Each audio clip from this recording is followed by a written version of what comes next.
నా పేరు సుబ్బలక్ష్మి అండి. మాది భానుగుడి, కాకినాడ. హోటల్ బిజినెస్ మాది.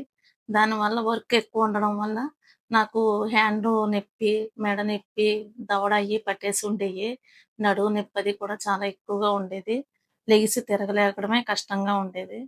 ఇలా నేను లెగలేని పరిస్థితుల్లో మా ఇంట్లో పిల్లలు కూడా చాలా భయపడేవారు. ఇలాగ లేసి తిరిగి నా పని నేను చేసుకోవడం. మా అబ్బాయి పెళ్లి టైంలో నేను చేయగలదనా? చేయలేనా? అని కూడా నేను చాలా భయం లాంటి టైంలో మా దగ్గరికి ఒక కస్టమరొచ్చి చెప్పాడు. శ్రీలక్ష్మి గారి దగ్గరికెళ్ళమని. ఆవిడ దగ్గరికొచ్చాక ఒక 3 సిట్టింగులకే నేను పైకి లేసి బాగా తిరగగలిగాను. అప్పటి నుండి నా వర్క్ నేను చేసుకుంటున్నాను. నా పని నేను చేసుకుంటున్నాను. ఈరోజు మా అబ్బాయి పెళ్లి చేశాను. మా పనులు నేను చేసుకుంటున్నాను. నాకు ఈ ట్రీట్మెంట్ చేయించుకున్న దగ్గర నుంచి మెడ నొప్పి కానీ, దవడ నొప్పి కానీ ఏమీ లేదు. చాలా పనిచేసింది. పని చెయ్యి నొప్పి కూడా అస్సలు లేదు. అసలు పైకి లెగదీయలేకపోయేదాన్ని చేతిని. ఆ చెయ్యంతా కూడా 3 ట్రీట్మెంట్‌లోనే తగ్గింది. ఇప్పుడు మొత్తం అస్సలు లేదింకా. ఓ 25 సిట్టింగుల దాకా నేను చేయించుకున్నాను.